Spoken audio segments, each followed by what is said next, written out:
I think the expected thing for us to do was to thrust the Predator into another time period. And the thing that we were really thrilled about was, what if we put him in 3? Something that is more than what audiences are asking for. And the idea of making an anthology movie, a thing that doesn't happen that often, but allows us to really make an epic tale, where not only do you get to see the Predator facing off against the deadliest warrior in the 800s, but also the 1600s, and also 1942, but also having those connect in some way and speak to something even bigger. One of the things that made Prey special was how character-focused it was.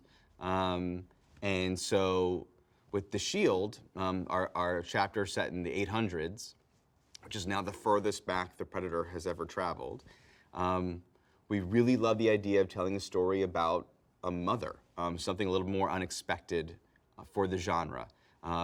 So the story's about Ursa, a Viking raider, who's taking her son on a quest for revenge to try and right the wrongs that have been plaguing her family for generations. It is incredibly bloody.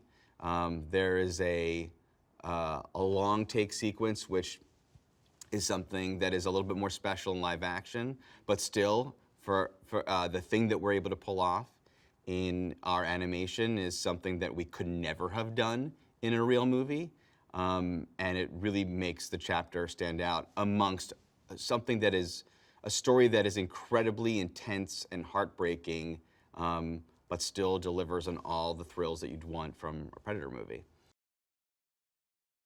The number one thing that came from Prey was people messaging me about, I want to see a samurai versus the Predator. And once again, not wanting to just give people what they want, but try to give them something more. And really wanting to make it a really interesting tale that was working and intense before the Predator even shows up. We thought about a story about twin brothers that are pitted against each other, unusually for the time period, set in the Edo period in Japan, by their father to make them fight for his lineage. And what that breeds is an epic battle between essentially a samurai and a ninja, which is something that is always pondered excitedly in pop culture, and was exciting for us to really bring in incredibly well choreographed action sequences. We worked with the company 8711, Jeremy Marinas there, who did some work with us on Prey. They are a well-renowned action choreography company for live action, and it was exciting for us to bring their gifts to the animated screen, you know? Yeah, I mean, what you get in the Sword chapter is really exciting martial arts sequences, while the Predator is doing the thing that we do from as children to adults. Who is cooler? Who is stronger? The ninja or the samurai? The third chapter, which was probably the most excited I've ever been for an idea, I knew we wanted to do something a little bit more modern than any of the other chapters.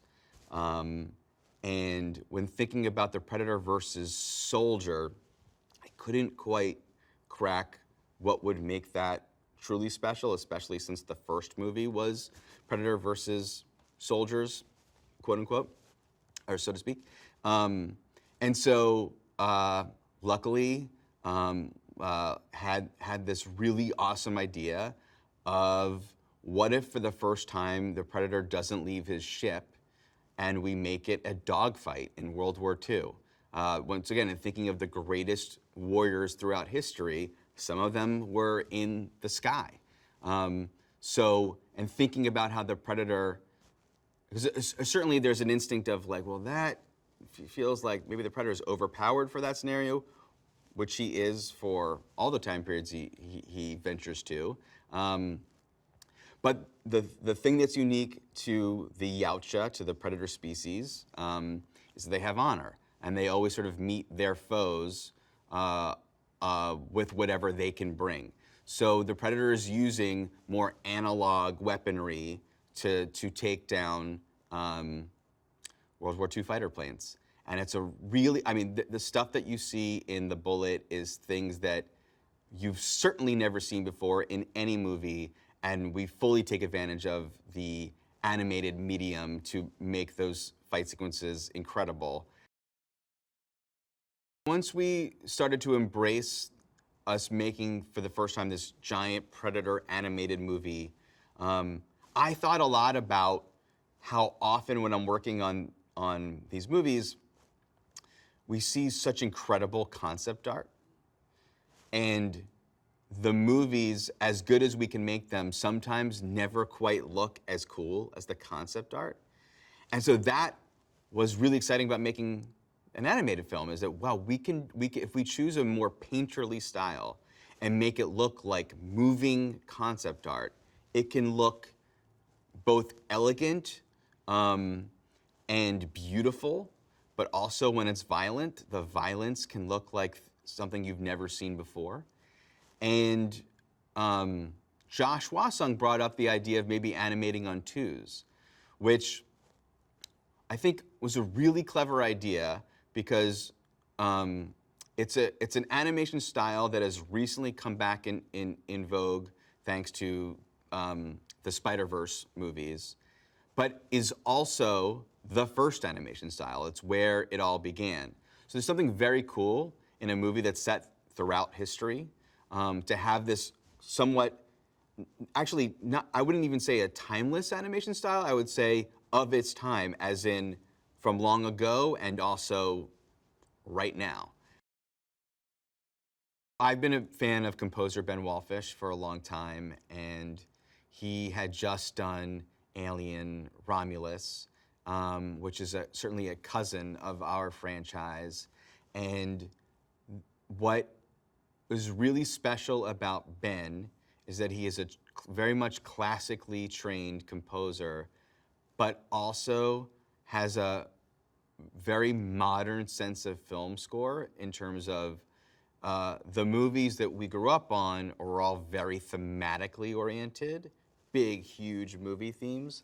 And the movies of late, I think because of that, we've enjoyed score that are much more propulsive and ambient and electronic.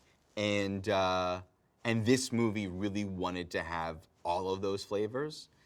And so now we have awesome, sweeping, epic themes, but also otherworldly connotations and music that you don't often expect to hear, but that is still truly badass.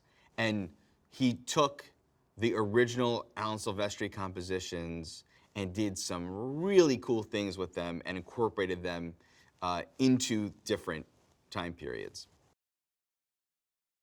I hope at the end of Killer of Killers, you've formed many opinions along the way, and then come away at the very end feeling very different about the stories that you've watched and the characters that you've connected with, while being out of your mind thrilled.